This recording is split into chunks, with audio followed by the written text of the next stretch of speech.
क्या हमको प्रिकॉशन रखना चाहिए, या क्या कौन से ऐसे थ्रेट्स हैं जिनसे हमको बच कर रहना चाहिए। ठीक है, चैप्टर पे क्या है, चैप्टर में आज हम ये जानेंगे कि कंप्यूटर्स में जब हम किस ऑनलाइन रहते हैं या हम कोई भी इंटरनेट में कोई भी चीज़ एक्सेस करते हैं, तो फिर जो है उसके लिए कौन कौन सी ऐसी सावधानियां हैं जो हमको रखनी चाहिए, और कौन कौन से ऐसे थ्रेट्स हैं, खतरे हैं जिनके बारे में हमको पता होना चाहिए। ठीक है, तो चूंकि आजकल जो भी इंफॉर्मेशन, क्योंकि आज हम इंटरनेट के बिना कुछ भी नहीं कर सकते। ठीक है, हम सुबह से लेकर शाम तक जो भी हमारी डेली एक्टिविटी है वो इंटरनेट बेस्ड हो गई है अब। ठीक है, अब जैसे हमें खाना भी अगर बनाना हो, अगर हमको कोई भी डिश बनानी नहीं आती है तो उसको भी हम क्या करेंगे, सर्च करेंगे इंटरनेट पर कि how can we prepare a dish for the lunch और for the dinner. Separate separate भी देख सकते हैं। ठीक है, कोई फॉरेन डिश है बनाना है उसको भी हम लोग ऑनलाइन देख कर कर सकते हैं। इवन कहने का मतलब है कि पूरे दिन हम इंटरनेट के बिना अपना काम नहीं कर सकते। तो जितनी भी इंफॉर्मेशन है, आपने कोई वीडियो पोस्ट किया, कोई भी डॉक्यूमेंट पोस्ट किया, कोई भी आपने मेल किया, तो ये सारी की सारी इंफॉर्मेशन इंटरनेट पर स्टोर होती है। ठीक है, तो जब अगर इंटरनेट पर स्टोर है तो वो डेटा आपका सेफ और सिक्योर होना चाहिए। तो सेफ्टी और सिक्योरिटी के लिए हम इस जो भी, अब सेफ्टी और सिक्योरिटी का मतलब कि जैसे आपका डेटा ऑनलाइन अगर इंटरनेट पर सेव्ड है और धोखे से आपका कोई भी डेटा आपका चुरा ले और उसको जो है चेंज करके या उसको मॉडिफाई करके उसको अगर इंटरनेट पर पोस्ट कर दे, तो फिर क्या होगा, आपकी इससे बहुत ज़्यादा आपको प्रॉब्लम होगी, आपके खिलाफ अगेंस्ट जो है वो कंप्लेंट हो सकती है, आपको प्रॉब्लम हो सकती है। तो इससे बचने के लिए हम लोगों को इन सब चीज़ों के बारे में जानने की ज़्यादा ज़रूरत है। तो इसलिए हम इस चैप्टर को आज पढ़ रहे हैं। ठीक है, कंप्यूटर में जो है सुरक्षा, मतलब जो हमारी जो सिक्योरिटी है वो बहुत बड़ी चीज़ है। ठीक है, और इसके बिना आप कुछ भी नहीं कर सकते। ठीक है, सिक्योरिटी बहुत मस्ट है, क्योंकि सिक्योरिटी अगर होगी जितनी बढ़िया सिक्योरिटी होगी उतना ही आप फ्रीली ऑनलाइन एक्सेस किसी भी चीज़ को कर सकते हैं। ठीक, तो इसके बाद आप खतरे कौन कौन से हैं, कि मतलब कंप्यूटर अगर आप कोई भी टास्क परफॉर्म कर रहे हैं या कंप्यूटर में आप कोई भी वर्क कर रहे हैं तो उसके लिए खतरे कौन कौन से हैं, कौन सी ऐसी चीज़ें हैं जिससे हम वो जो खतरे हैं उनके बारे में हमको पता होना चाहिए। अब सबसे पहला जिसमें एक बात आती है, जिसका सबसे पहली बात है वो है हमारे पास थ्रेट। आपकी सुरक्षा के लिए एक प्रकार का एक जो है थ्रेट क्या होती है, सबसे पहले तो हमें जानना है कि थ्रेट क्या है। थ्रेट जो है, एक जो कोई आपकी सिक्योरिटी है उस पर कोई भी व्यक्ति अगर उसको इंट्रूड करता है, उसमें कोई घुसता है, तो वो थ्रेट होती है, उसको बोलते हैं थ्रेट। ठीक है, और वो कैसी होती है, आपको वो एक क्राइम की तरह होती है, इट इज़ अ क्राइम। अगर आपकी कोई भी सिक्योरिटी में, आपके जैसे आपका कंप्यूटर है तो आपकी कंप्यूटर में बहुत सारी इंफॉर्मेशन स्टोर्ड है और उसमें अगर कोई घुसता है तो उसको थ्रेट बोलते हैं। और वो थ्रेट पहले नहीं होता, थ्रेट जब होता है जब वो व्यक्ति उसमें इंट्रूड कर जाता है, उसमें घुस जाता है या उसमें चला जाता है, आपकी सिक्योरिटी को तोड़कर जब उसमें एंटर कर जाता है तो वो क्या होती है, थ्रेट होती है। ठीक है, जब भी कोई थ्रेट एग्जीक्यूट होता है, ठीक है, तो वो फिर क्या होता है, वो अटैक बन जाता है। अब जैसे कोई भी थ्रेट था, पहले थ्रेट था कि अरे नहीं आज कंप्यूटर में वायरस अटैक हुआ है, तो मतलब ऐसा एक लोग पहले से ही प्रिकॉशंस, मतलब पहले से ही जो है वो कोई भविष्यवाणी कर देते हैं कि अभी जो है अभी कंप्यूटर्स में हमला हुआ है अमेरिका में, और वहाँ पर जितने भी आपकी वेबसाइट्स हैं उनको हैक कर लिया गया है। ठीक है, और इस तरह का जो थ्रेट आता है, या आज से 1 महीने बाद ऐसा कोई थ्रेट आएगा कि जिससे जो है कंप्यूटर्स जो हैं वो बैंकिंग सिस्टम को सबसे ज़्यादा इफेक्ट करेंगे, तो ये थ्रेट रहती है। और वो होता क्या है, फिर 1 महीने बाद वो एग्जीक्यूट भी हो जाता है, तो उसको बोलते हैं क्या, अटैक। अटैक क्या होता है, जब कोई भी थ्रेट एग्जीक्यूट होता है तो उसको हम लोग बोलते हैं क्या, अटैक बोलते हैं। क्योंकि थ्रेट जो है वो कॉमनली एक एक कहना चाहिए कि एक इंफॉर्मेशन होती है। थ्रेट जो है वो एक इंफॉर्मेशन होती है, और जब थ्रेट जो है जो एग्जीक्यूट हो जाती है, यानी थ्रेट एक वाकई में कंप्यूटर का वायरस का कोई भी हमला हो जाता है कंप्यूटर्स पर, तो वो फिर क्या बन जाती है, अटैक बन जाती है। ठीक है, और जो थ्रेट को एग्जीक्यूट करते हैं वो अटैकर्स होते हैं। ठीक है, अब अटैकर्स जो हैं वो जनरली जो बदमाश टाइप के व्यक्ति होते हैं वो होते हैं, वही करते हैं काम। ठीक है, अब प्रोग्रामर्स में अच्छे प्रोग्रामर्स भी होते हैं और बुरे प्रोग्रामर्स भी होते हैं। ठीक है, तो जो बुरे प्रोग्रामर्स होते हैं वही ये सारा काम करते हैं। ठीक है, तो थ्रेट के बाद अटैक, और उनके बाद जो अटैक करते हैं उनको अटैकर्स बोलते हैं। तो एक कंप्यूटर जो है लगभग बहुत सारे थ्रेड्स, अगर आप ऑनलाइन है, जैसे मैं अभी ऑनलाइन पढ़ा रहा हूँ, तो मेरे पास बहुत सारे थ्रेड्स हैं मेरे कंप्यूटर्स पर। वो थ्रेड क्या क्या है, अब जैसे आप नॉर्मली आप अगर अपनी कार से हाईवे पर जा रहे हैं तो क्या क्या थ्रेट हो सकते हैं, कोई बताएगा? What are the threats if you are travelling by a car on the highway?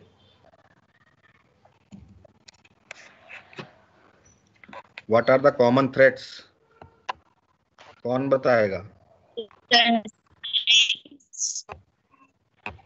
बताइए। What are the common threats? अरे बताइए, क्या बोल रहे हैं आप? Sir symbol. Symbol? Yes sir, जो साइन नहीं लग रहा था, इस साइड से टर्न लेना है, इस साइड, ऐसा। हाँ, तो वो थ्रेट होती है क्या? No, that is not a threat. अब थ्रेट क्या है, देखो मैं बताता हूँ। अगर आप बाई कार जा रहे हैं, हाईवे पर जा रहे हैं, तो सबसे पहला थ्रेट आपका क्या है कि आपको हाईवे पर स्पीड को कंट्रोल करना है। क्योंकि नॉर्मली जो है हाईवे पर स्पीड जो है, आप अगर उससे धीमे चलेंगे तो भी आपको कोई टक्कर मार के चला जाएगा पीछे से, और आप उससे अगर तेज चलेंगे तो एक्सीडेंट होने की संभावना है। ठीक है, तो स्पीड को मेंटेन रखना है। दूसरी चीज, अनावश्यक रूप से बीच में गाड़ी हाईवे पर खड़ी नहीं करना है, क्योंकि पीछे से कोई भी ठोक के आपको चला जाएगा, या क्योंकि वन वे होता है तो जनरली पीछे से ही टक्कर होती है। जो टायर का प्रेशर है उसको बराबर रखना है, क्योंकि कम टायर प्रेशर पर गाड़ी को बस्ट हो सकता है, टायर पलट सकती है गाड़ी, क्योंकि स्पीड बहुत ज़्यादा है। तो ये ऐसी थ्रेट्स हैं जिनको हम लोग नॉर्मली जब ट्रैवल करते हैं तो कार से हाईवेज पर, तो इन सब चीज़ का ध्यान रखते हैं। इसी तरह से अगर कंप्यूटर्स पर हम एग्जैक्ट अगर कोई भी सर्फिंग कर रहे हैं या ऑनलाइन एक्सेस कर रहे हैं कोई भी चीज़, या कोई भी वेबसाइट को हम लोग ओपन कर रहे हैं, बंद कर रहे हैं, तो उसके लिए एक कंप्यूटर जो है वो लगभग 11-12 तरह का थ्रेट्स झेलता है। मतलब कि 11-12 तरह से उस पर अटैक हो सकता है, जिसमें से पहला है वायरस। ये वायरस अटैक हो सकता है आपके ऊपर, आपके पास वॉर्म्स अटैक हो सकता है, आपको ट्रोजन हॉर्स आपके अटैक हो सकता है, आपको स्पाईवेयर अटैक कर सकता है, आपको एडवेयर अटैक कर सकता है, स्पैमिंग हो सकती है, पीसी इंट्रूजन हो सकता है, डिनाइल ऑफ सर्विस हो सकता है, स्वैपिंग हो सकती है, पासवर्ड गैसिंग हो सकती है, और फिशिंग हो सकती है। ये लगभग 11 तरह के थ्रेट्स हमारे पास डेली हमारे सिस्टम को प्रॉब्लम क्रिएट करते हैं, या जाने अनजाने में हम इन थ्रेट्स का सामना करते हैं जब भी हम ऑनलाइन होते हैं। ठीक है, तो इसके बाद हम लोग आते हैं उसके बाद नेक्स्ट हमारा जो है कंप्यूटर वायरस। कंप्यूटर वायरस एक मलिशियस कोड या प्रोग्राम होता है। ठीक है, अब जिससे जो लोग मैंने कहा ना, कुछ गुड प्रोग्रामर्स होते हैं, कुछ बैड प्रोग्रामर्स होते हैं, तो वो बैड प्रोग्रामर्स जो हैं वो इनको क्रिएट करते हैं। ठीक है, वो उनके बैड प्रोग्रामर्स जो हैं वो इनको क्रिएट करते हैं,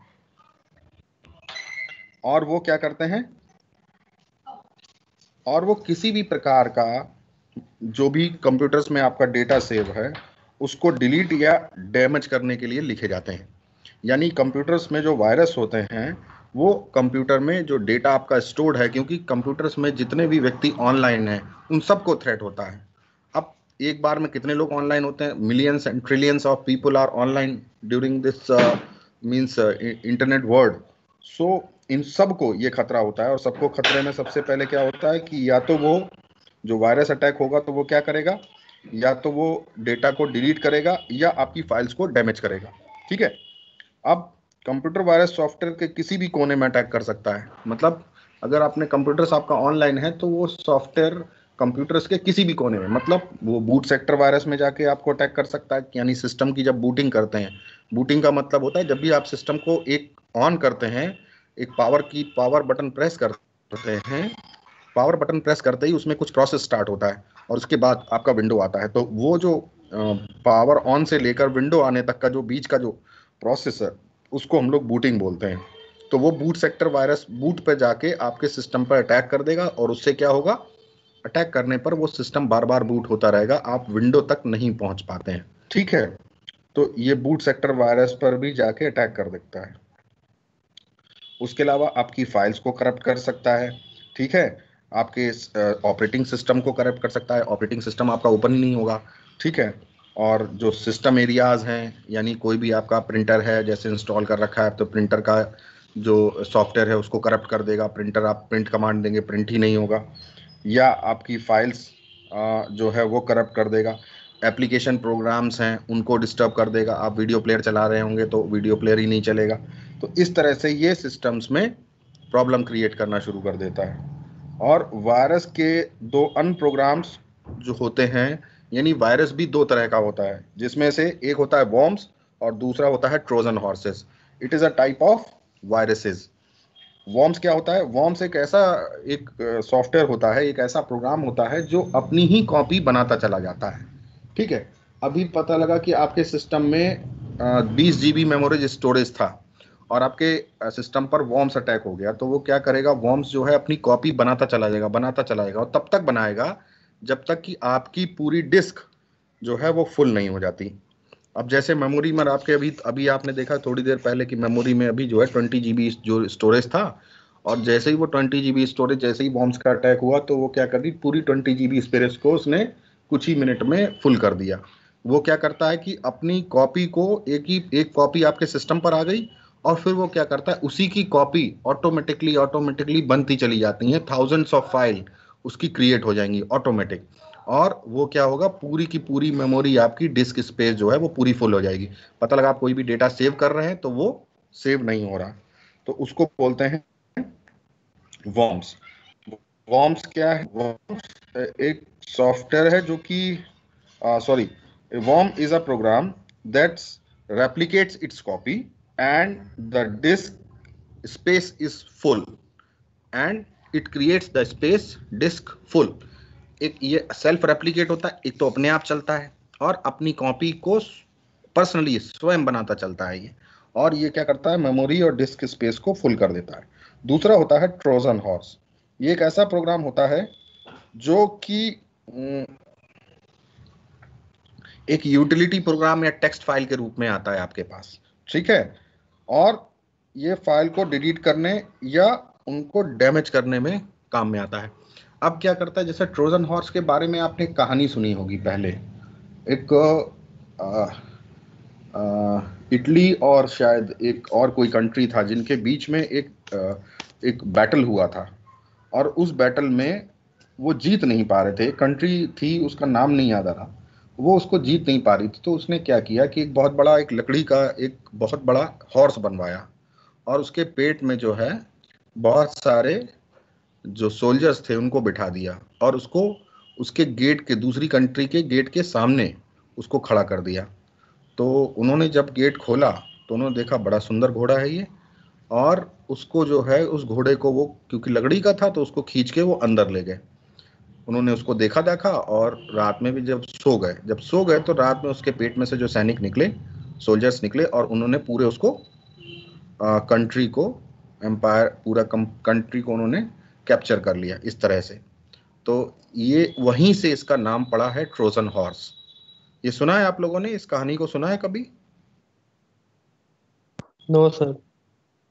है, एक कहानी है, हम लोगों ने पढ़ी है बहुत, हिंदी में थी या इंग्लिश में, मुझे बहुत याद, छोटा था मैं जब, तब मुझे पता है। स्पार्टा बैटल था, स्पार्टा के नाम से एक बैटल हुआ है हिस्ट्री में बहुत पहले, और उसके ऊपर एक कहानी, बड़ी अच्छी सी कहानी थी, हम लोगों ने तो पढ़ी है। और उसी के नाम पर ये नाम जो है वो ट्रोजन हॉर्स रखा गया है। वो हॉर्स वही हॉर्स था। ये क्या करता है, आपको ऐसा एक कोई मैसेज आएगा आपकी, जैसे आप ऑनलाइन हैं कंप्यूटर में, आप कोई ईमेल खोल रहे हैं या कहीं भी कोई भी वेबसाइट एक्सेस कर रहे हैं, अचानक आपके पास मैसेज आता है, यू वॉन $1200, ऐसा करके एक मैसेज आ जाएगा कि आप $1200 जीत चुके हैं। ठीक है, क्लिक ऑन इट। और जैसे ही आपने क्लिक किया तो वो क्या करता है, जो ट्रोजन हॉर्स होता है वो आपके सिस्टम पर इंट्रूड कर जाता है, घुस जाता है आपके सिस्टम में, और फिर वो क्या करता है, फाइल को डैमेज करना शुरू कर देता है, डिलीट करना शुरू कर देता है। पता लगा आपके सिस्टम पे कोई फाइल जो थी वो स्टोर थी और वो वहां से उसने उसको डिलीट कर दिया। तो ये और ये कुछ टेक्स्ट फाइल जैसा दिखता है कि कोई भी टेक्स्ट फाइल है, आपने आपको ईमेल से सेंड की गई है, और आपने क्या किया, उसको ईमेल को अपने ओपन कर लिया। ओपन करते ही क्या होगा कि वो सिस्टम के में, आपके सिस्टम पे वो इंट्रूड कर जाएगा, घुस जाएगा आपके सिस्टम में, और वहां से फाइल को डिलीट करना और फाइल को डैमेज करना शुरू कर देगा। ये काम कौन करता है, ये नॉर्मली जो है वो ट्रोजन हॉर्स करते हैं। वायरस से कुछ प्रॉब्लम हो सकती हैं, वो कुछ फाइल्स को डैमेज और डिलीट कर सकता है, कंप्यूटर की प्रोग्रामिंग है उसको धीमा कर सकता है, और ईमेल पर भी अटैक कर सकता है। ठीक है, ये काम वायरसेस करते हैं। क्या क्या करते हैं, एक तो फाइल को डिलीट और डैमेज कर सकते हैं, दूसरा कंप्यूटर की प्रोसेसिंग जो है उसको धीमा कर सकता है। आप कोई भी फाइल ओपन करेंगे, वो फाइल ओपन नहीं होगी, ठीक है, उसमें टाइम लगेगा। टाइम जो नॉर्मली एक्चुअली जो टाइम लगता है उससे दुगना या 3 गुना टाइम वो फाइल ओपन करते वक्त लेगा। ठीक है, तो उसकी प्रोसेसिंग को भी कंप्यूटर सिस्टम जो है, वायरसेस जो हैं वो धीमा कर देते हैं, क्योंकि वो खुद उनके साथ प्रोग्राम्स जो हैं, जब भी कोई प्रोसेस होता है तो उसके साथ कुछ अनवांटेड प्रोसेस भी उसके साथ स्टार्ट हो जाते हैं, जिसकी वजह से प्रोसेस जो है वो धीमा हो जाता है कंप्यूटर का। ठीक है, तो वायरस क्या काम करते हैं, फाइल को डिलीट और डैमेज कर सकते हैं, प्रोसेसिंग को स्लो कर सकते हैं, और ईमेल पर अटैक कर सकते हैं। ठीक, नेक्स्ट, इसके बाद दूसरा आता है, नेक्स्ट आता है एडवेयर।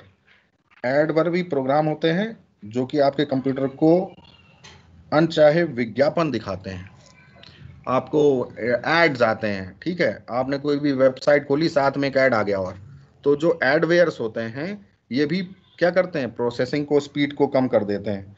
ठीक है, इससे क्या होता है कि आप जनरली, आपने कोई भी वेबसाइट खोला तो एक पॉपअप आ जाता है, ऑटोमेटिक जो है विंडो ओपन हो जाती है अपने आप, देखा है आप लोगों ने? Yes sir. कभी भी आपने कोई भी वेबसाइट खोला होगा तो एक अचानक जो है एक विंडो ओपन होके आ जाती है, पॉपअप ओपन होके आ जाता है, उसको पॉपअप बोलते हैं। और वो पॉपअप क्या होता है कि अचानक उसी में से, बीच में से कहीं जो है कोई भी विंडो, आजकल आप जियो, अगर आप लोग मोबाइल यूज़ कर रहे हैं तो आपने जैसे ही जियो का ऐप अगर आपने डाउनलोड कर रखा है, तो जियो ऐप जैसे ही खोलते हैं तो एक पॉपअप आ जाता है आपके सामने, कोई भी एक इन्फॉर्मेशन आ जाती है अचानक, देखिएगा आप ओपन करके अगर आपके पास मोबाइल है तो वो पॉपअप होता है। तो वो पॉपअप क्या करता है, नॉर्मली वो पॉपअप कुछ जेन्यून होते हैं, कुछ जेन्यून नहीं भी होते। तो वो क्या करते हैं, वो सिस्टम में कोई भी, क्योंकि पेज, जब भी आप कोई भी वेबसाइट को एक्सेस करते हैं तो वो पेज आपके कंप्यूटर की जो इंटरनेट स्पीड है उसके साथ ही डाउनलोड हो जाए। मतलब कि जो कोई भी वेब पेज आप डाउनलोड कर रहे हैं, कोई भी वेबसाइट आप ओपन कर रहे हैं, वो एक्चुअली क्या होता है, वो वेब पेज इंटरनेट की हेल्प से आपके लैपटॉप पर या डेस्कटॉप पर डाउनलोड होता है। और जब पॉपअप चलता है या कोई भी ऑटोमेटिक कोई ऐड आपके सामने आ जाता है पॉपअप के रूप में, तो वो क्या करता है, वो जैसे ही पेपर कोई डाउनलोड होता है तो उसके साथ वो ऐड भी डाउनलोड होता है।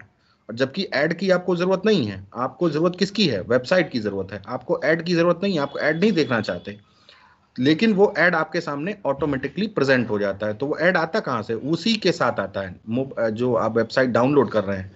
अब आपको डाउनलोड तो करना है, वेबसाइट आ गया साथ में ऐड, तो वो जो बैंडविड्थ होती है, यानी इंटरनेट की जो स्पीड होती है, उसको ऑटोमेटिकली ये स्लो कर देता है, क्योंकि उसके साथ बहुत सारा अनवांटेड डेटा जो है वो ट्रेवल करता है। और इसके स्पाईवेयर जो होता है, सॉरी, ये स्पाईवेयर की तरह काम करता है और इससे आपकी जो आपको कोई भी इससे कोई भी इंफॉर्मेशन आपसे नहीं लेता। ये इंफॉर्मेशन का मतलब है कि जैसे कोई भी अगर वो घुसेगा आपके सिस्टम को अटैक करेगा तो उसकी आपको वो परमिशन नहीं लेगा आपसे, वो ऑटोमेटिक जो है आपके सिस्टम में घुस जाएगा। जबकि जो ट्रोजन हॉर्स होता है वो परमिशन मांगता है पहले आपसे, तब वो आपको एंट्री करने देगा, ठीक है। लेकिन जो एडवेयर है वो कोई भी परमिशन आपसे नहीं मांगता और वो ऑटोमेटिकली जो है आपके सिस्टम में आ जाता है, ठीक है। और इससे कुछ जो डिसएडवांटेजेस हैं एडवेयर से, क्या डिसएडवांटेज है, तो पहली तो ये है कि आपकी आइडेंटिटी, आपकी डेटा और आपकी हैबिट्स, इसको वो चुरा सकता है, ठीक है। आपकी क्या क्या हैबिट्स हैं उसको, आपका डेटा और आपकी आइडेंटिटी, इन तीनों को वो चुरा सकता है। कौन? एडवेयर। और कुछ ऐसे एडवर्टाइजमेंट भी दिखा देता है जिनको आप देखना नहीं चाहते। तीसरा है कि जो आपका कंप्यूटर की प्रोसेसिंग है उसको भी ये धीमा कर सकता है। यानी कुल मिलाकर जितने भी थ्रेड्स हैं वो सिस्टम की मेमोरी को और सिस्टम की स्पीड को तो हमेशा ये डिक्रीज करेंगे ही करेंगे, ठीक है। इतना जरूर मान के चलिए। तो ये एक कॉमन पॉइंट है कि ये सिस्टम की प्रोसेसिंग को स्लो कर देते हैं, चाहे वो थ्रेट हो कोई, सॉरी, चाहे वो वायरस हो, चाहे वो वॉर्म हो, चाहे वो ट्रोजन हॉर्स हो, चाहे फिशिंग हो, किसी को भी। कुल मिलाकर कहने का मतलब ये है कि ये सभी की स्पीड को, जो प्रोसेसिंग स्पीड है हमारे कंप्यूटर्स की, उसको स्लो डाउन कर देते हैं। बात आ गई समझ में सबको? Yes, sir. इसके बाद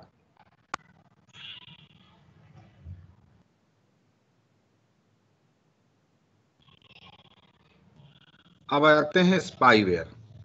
स्पाईवेयर एक सॉफ्टवेयर होता है, यानी ये भी जो है प्रोग्राम किसी भी बैड प्रोग्रामर्स के द्वारा बनाया जाता है और ये सिस्टम की जासूसी, यानी जासूसी करने के काम में आता है, ठीक है। कि सिस्टम में आपके क्या क्या आपने किया वो उसको पता करने के लिए कि क्या क्या आपने किया उसको देख लेता है, ये सारी चीज़ें रिकॉर्ड कर लेता है। और इसको जो है सिस्टम में पहले क्या कर दिया जाता है, इंस्टॉल कर दिया जाता है, और जो आप एक्टिविटीज़ कर रहे हैं उनके ऊपर ये नज़र रखता है। और फिर ऐसे व्यक्ति को ये सूचना भेज दी जाती है जिससे इसको जो इसे देखना चाहता है। यानी कि एक तरह का एक छोटा सा प्रोग्राम जो आपके सिस्टम पर इंस्टॉल कर दिया जाएगा और आप जो भी एक्टिविटी करेंगे वो पूरा का पूरा रिकॉर्ड करके दूसरे व्यक्ति को ये सेंड कर देगा जिसको इसकी ज़रूरत है, या जो आपको परेशान करना चाहता है, या कोई भी आप अगेंस्ट द लॉ काम कर रहे हैं। तो अगर जैसे भी जितने भी ऑफिशियल्स होते हैं, गवर्नमेंट ऑफिशियल्स होते हैं जो कि ब्राइब वगैरह लेते हैं, ऑटोमेटिकली क्या करते हैं, उनके सिस्टम में कोई भी एक कंप्यूटर का जो प्रोग्राम होता है उसको इंस्टॉल कर दिया जाता है और फिर जो भी वो एक्टिविटी करता है उस पूरी की पूरी एक्टिविटी को वो रिकॉर्ड करता रहता है और उस व्यक्ति को भेजता रहता है जिसको इसकी ज़रूरत है, ठीक है। तो इसमें भी वही काम होता है। इसमें आपका डेटा, आपकी हैबिट्स को चुराकर आपको शिकार बना सकता है, आपको प्रॉब्लम क्रिएट कर सकता है, आपकी कंप्यूटर मेमोरी की सेटिंग को चेंज कर सकता है, कंप्यूटर्स की सेटिंग आपकी चेंज हो जाएगी और कंप्यूटर की प्रोसेसिंग को भी ये स्लो कर सकता है। कौन? स्पाईवेयर। इसके बाद नेक्स्ट आता है स्पैमिंग। स्पैमिंग जो है जिसमें मेल एक साथ आ जाते हैं, सैकड़ों मेल आपके पास, जैसे ही आप मेल अकाउंट अपना खोलेंगे तो 100-200 मेल्स आपके पास आ जाते हैं इकट्ठे, जो कि किसी भी यूजर जिसको आप जानते नहीं हैं उसके द्वारा भेजे गए होते हैं। इनमें नॉन मैलिशियस के रूप में कुछ एडवर्टाइजमेंट भी होते हैं, ठीक है। जबकि मैलिशियस के रूप में मेल तब तक भेजे जाते हैं जब तक कि मेल सर्वर पूरा भर नहीं जाता। यानी कि मेल जब तक आते रहते हैं जब तक कि आपका जो मेल सर्वर अकाउंट है, जो स्पेस आपको प्रोवाइड की गई है, वो पूरी की पूरी फिल नहीं हो जाती, ठीक है। तो ये इसको बोलते हैं स्पैमिंग, जहां पर बहुत सारे मैलिशियस मेल्स हैं वो आपके पास किसी अनवांटेड यूजर के द्वारा, जिसको आप जानते नहीं हैं, उसके द्वारा भेजे ही जाते हैं। ठीक है, तो इससे क्या होता है कि सबसे पहली चीज कि इससे प्रोडक्टिविटी जो है वो घट जाती है। आप मेल कुछ और देखना चाहते हैं और आप फंस कहीं और गए थे। अब 200-300 मेल आपके पास पड़े हुए हैं, एक एक करके आप सर्च कर रहे हैं। कभी कभी क्या होता है कि पता लगेगा आपको कि मेरे नाम से ही मेल भेजा गया है, लेकिन वो मेरा मेल नहीं है।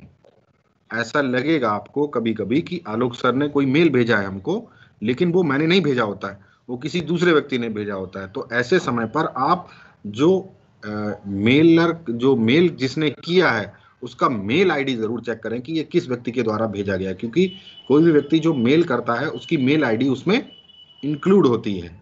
तो आप ऐसे में आप मेल को जरूर चेक करें कि जिस मेल आईडी से वो आया है वो जरूर हमको क्लियर होना चाहिए कि whether it is send by authorised person और अनऑथराइज्ड पर्सन। सबसे ज्यादा जो ये स्पैमिंग होती है, इससे सबसे ज्यादा वायरस आता है। यानी स्पैमिंग जो होती है, ये एक तरह का, जब मेल कोई भी बल्क मेल आते हैं तो वहां पर वायरस के आने की प्रोबेबिलिटी ज्यादा बढ़ जाती है, और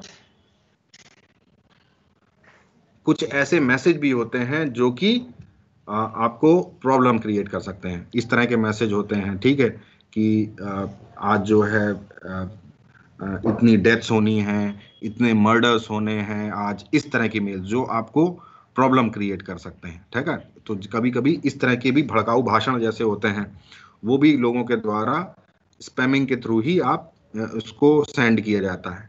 तो ठीक है, उनको अवॉइड करना चाहिए। और स्पैमिंग के लिए आप जब भी कोई मेल खोलते हैं तो एक स्पैम का एक बॉक्स जरूर होता है, एक स्पेस होती है अलग से। तो उनमें क्या होता है कि जैसे आप स्पैमिंग कर देंगे अगर, तो वो जो मेल्स दोबारा अगर कोई वो भेजेगा तो वो जाके सीधा स्पैम फोल्डर पर चला जाएगा।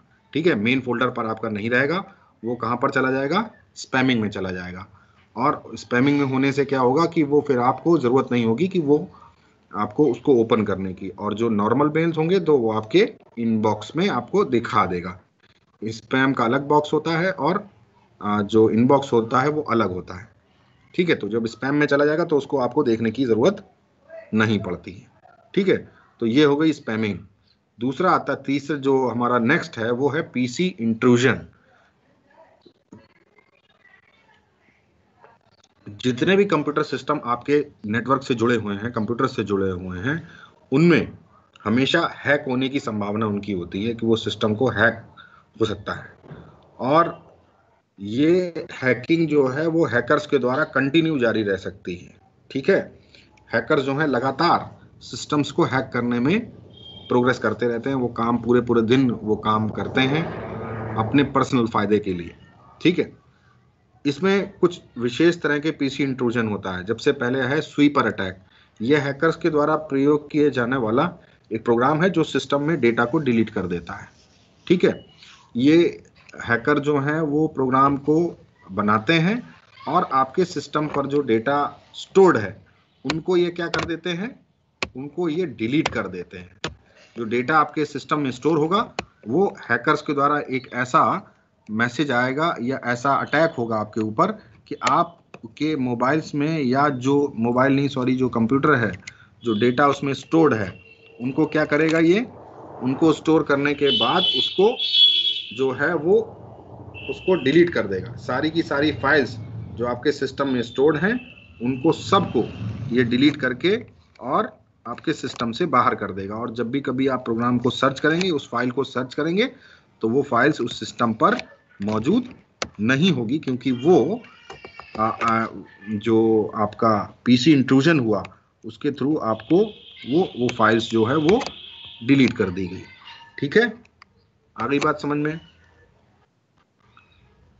बोलिए।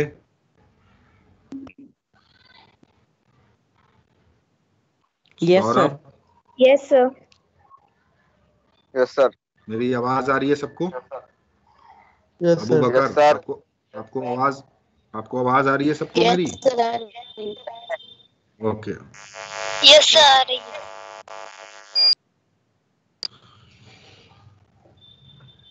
सिस्टम में जितने रिसोर्सेज हैं उन सबको ये ईट कर लेता है, खा लेता है, उसको खत्म कर देता है।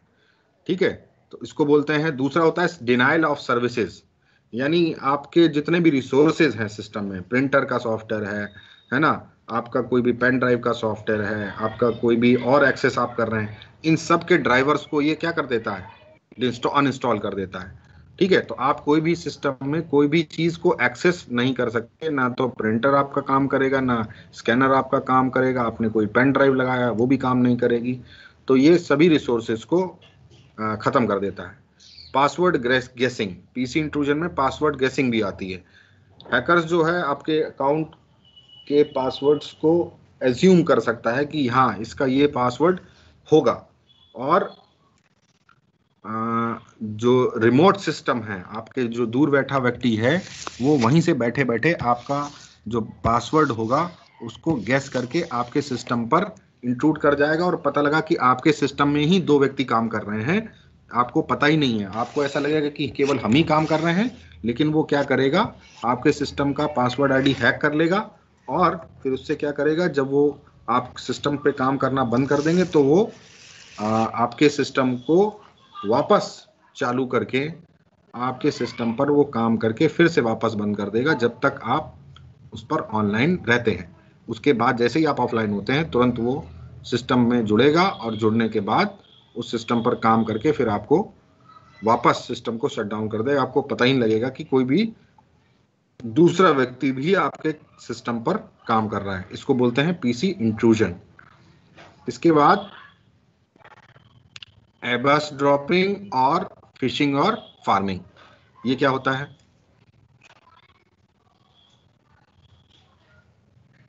एवास ड्रॉपिंग जो होता है वो बगैर किसी भी मतलब कहना चाहिए किसी ने कोई परमिशन नहीं दिया है आपको, और दूसरों से आप चैट कर रहे हैं, ठीक है, कम्युनिकेट कर रहे हैं, इसको हम without permission you can communicate with other, that is called eavesdropping. इसको बोलते हैं एवास ड्रॉपिंग बोलते हैं। बगैर किसी परमिशन के लोगों से बात करना, कम्युनिकेट करना कहलाता है एवास ड्रॉपिंग। ठीक है, एवास ड्रॉपिंग का मतलब होता है कि आपने किसी से परमिशन नहीं लिया है और आप किसी से आप कम्युनिकेट कर रहे हैं।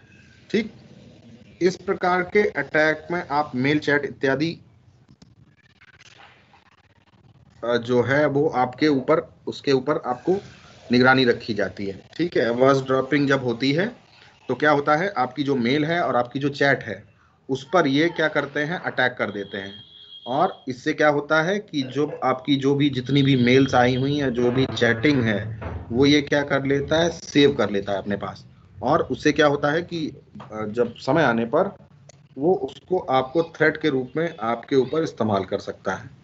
ठीक है, उससे बचने के लिए मेल को इंक्रिप्ट करना आवश्यक होता है, साथ ही डिजिटल सिग्नेचर का भी इसीलिए अब मेल में प्रयोग बढ़ गया है। जब आप मेल करते हैं तो एक डिजिटल सिग्नेचर होता है, वो डिजिटल सिग्नेचर वो उसी वही व्यक्ति को मेल ओपन होगी जो वो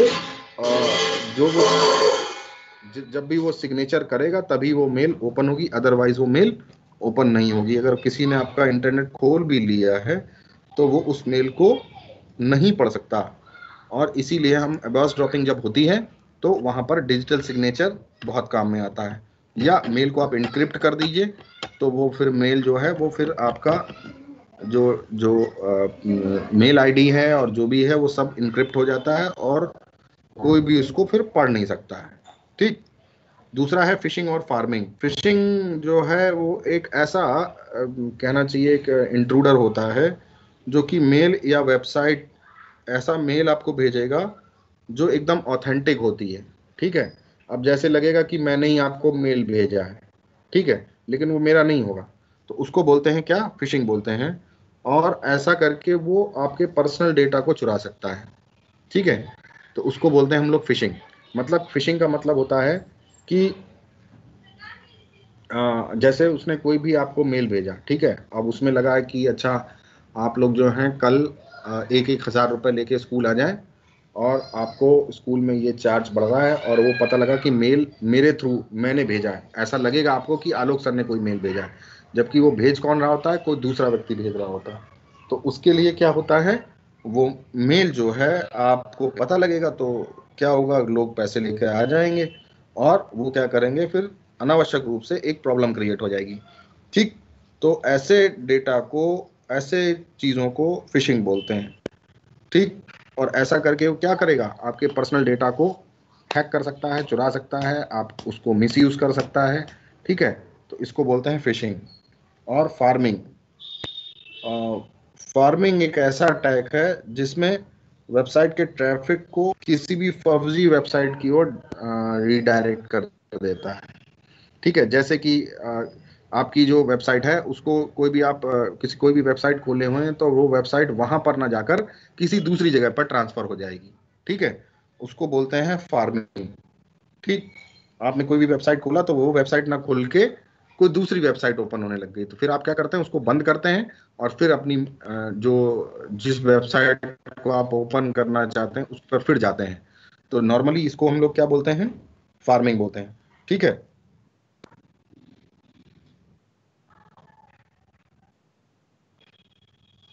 और ये आपका पर्सनल डेटा भी चुरा सकती है, ठीक है। आप सही वेबसाइट पर होंगे और लगेगा आपको कि आप सही वेबसाइट पर, लेकिन होगा क्या, वो आपको उठा के किसी दूसरी डमी वेबसाइट पर ले जाएगा और वहां पर आप कोई भी इंफॉर्मेशन आपसे पूछेगा तो आप इंफॉर्मेशन भी भर देंगे। तो इस तरह से आप जो भी कभी भी आप वेबसाइट को ज़रूर चेक करें कि whether it is a proper website और not. While filling the details of each and everything, आप अपनी date, age, address, phone number ये सब भर रहे हैं तो प्लीज़ उसको एक बार ज़रूर पता करें कि ऐसा तो नहीं कि वो कहीं पर फार्मिंग हो रही हो आपके साथ, ठीक है। तो ऐसी थ्रेट से हमको बच के रहना चाहिए, ठीक। तो ये हो गया हमारे पास फार्मिंग और फिशिंग। इसके बाद नेक्स्ट आता है कुकीज़। अब कुकीज़ क्या होती है, ये बहुत छोटी छोटी टेक्स्ट फाइल्स होती हैं जो कि आपको जो ऑनलाइन जो आप एक्टिविटी करते हैं उनको ये स्टोर करती चली जाती हैं। तो जब भी कभी देखते हैं आप किसी भी वेबसाइट को, आप पहली बार अगर पेज कोई ओपन करें तो वो टाइम लेता है, और दूसरी बार आप ओपन करेंगे तो वो टाइम नहीं लेता ज़्यादा। क्यों? क्योंकि वो कुकीज़ के रूप में वो वेब पेजेस जो हैं, वो इंफॉर्मेशन जो है वो आपके कंप्यूटर पर स्टोर हो जाती है। वो ब्राउज़र के सेटिंग्स में जाके वो डेटा को स्टोर कर लेती है। यानी जो भी चीज़ भाई, होता क्या है कि नॉर्मली जैसे आप मोबाइल आपके हाथ में है तो नेचुरल है आप 10 से 15 बार जो है वो दिन में अपने फेसबुक को या व्हाट्सएप को चेक करते हैं नॉर्मली। जितने भी लोग मोबाइल पर आज की डेट में हैं वो लगभग जाने अनजाने में 10 से 15 बार, जो ज़्यादा एडिक्टेड हैं वो तो पूरे पूरे दिन ऑनलाइन रहते हैं, लेकिन नॉर्मल व्यक्ति भी 8 से 10 बार या 5 से 7 बार जो है वो अपने व्हाट्सएप और फेसबुक अकाउंट को चेक करता है। तो एक्चुअली ये रिकॉर्डेड सारा जो है वो रिकॉर्ड हो जाता है कुकीज़ के रूप में।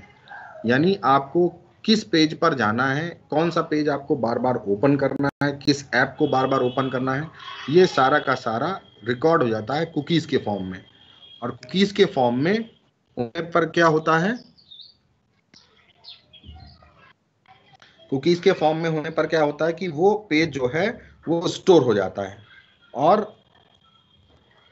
कुकीज़ में क्या होता है कि वो डेटा स्टोर कर लेता है, और वो डेटा अगर किसी ने चुरा लिया तो वो पूरी की पूरी रिकॉर्डेड इंफॉर्मेशन जो है वो दूसरे व्यक्ति तक चली जाती है। इसके लिए कुछ प्राइवेसी सेटिंग्स होती हैं जिनको आप जब भी कोई भी चीज़ एक्सेस करें तो उसके लिए आपको कुछ कुकीज़ की जो सेटिंग्स होती हैं उनको कर लेना चाहिए, ठीक है।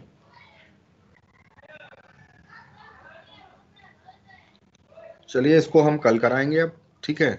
ऑलमोस्ट जो है वो मैक्सिमम चैप्टर मैंने कंप्लीट कर दिया है आपका ये वाला, और जब क्लास होगी, नेक्स्ट क्लास होगी, तो हम इस चैप्टर के बारे में और भी, और कुकीज़ और जो भी टॉपिक्स रह गए हैं उनके बारे में हम आपको और भी इंफॉर्मेशन प्रोवाइड करा देंगे, ठीक है। तो जब भी आपकी क्लास हो, आप आज आप अच्छा स्ट्रेंथ है, मुझे लगता है अभी 19 के लगभग बच्चे थे और अभी 13 बचे हुए हैं, ठीक है।